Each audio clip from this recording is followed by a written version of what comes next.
Meghan Markle's lawyer addressed allegations the Duchess of Sussex mistreated palace staff, saying the term bullying can be used very, very casually.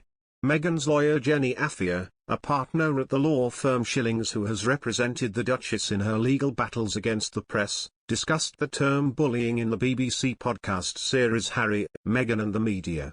The lawyer, who spoke with the broadcaster's media editor Amol Rajan with the Duchess' permission, argued accusations of bullying can be made very casually and can be very, very damaging, in particular for career women. She also firmly dismissed claims of bullying made against Meghan by people who have worked with her at Kensington Palace, adding the depiction of the Duchess as a bully doesn't match my experience of her at all.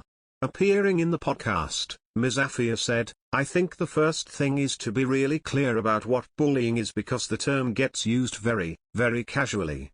My daughter called me a bully last week when I asked her to brush her teeth. She's 7 years old.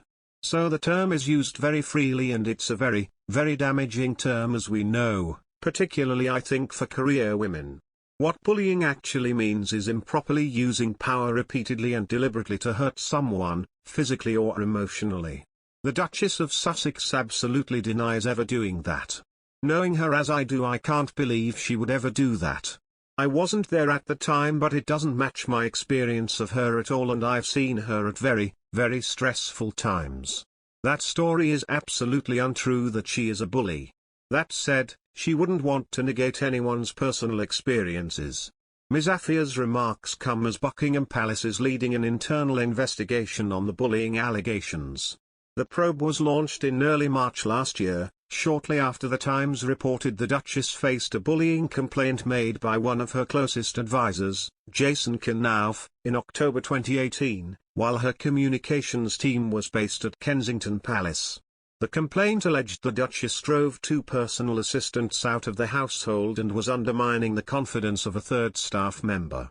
A spokesman for the Duke and Duchess of Sussex strongly denied the bullying allegations at the time, calling them a calculated smear campaign based on misleading and harmful misinformation. The Times report was published in the run-up to Meghan and Harry's bombshell interview with Oprah Winfrey. Noting this, their spokesman also said, "It's no coincidence that distorted several-year-old accusations aimed at undermining the Duchess are being briefed to the British media shortly before she and the Duke are due to speak openly and honestly about their experience of recent years." The statement at the time also said the Duchess was saddened by this latest attack on her character, in particular as someone who has been the target of bullying herself and is deeply committed to supporting those who have experienced pain and trauma. The BBC's Harry, Meghan and the Media is a 5-part series spin-off from a 2-installment documentary aired last November, The Princes and the Press. While Ms. Afia was briefly included in the documentary too, the 3 royal households issued a rare joint statement included at the end of each part of the programme, stating, "A free, responsible and open press is of vital importance to a healthy democracy."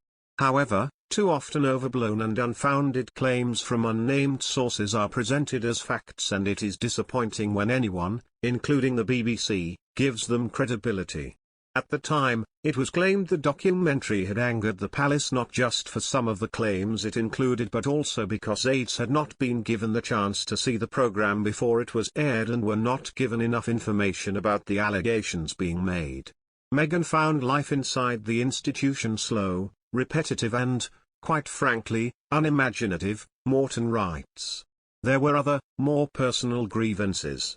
She and the Duchess of Cambridge had never had any real rapport, and Meghan resented playing second fiddle to her. If Kate was cool, her husband was a bully, not physically, but verbally. The Sussexes felt that they had been driven out by the bullying attitude of William. They had been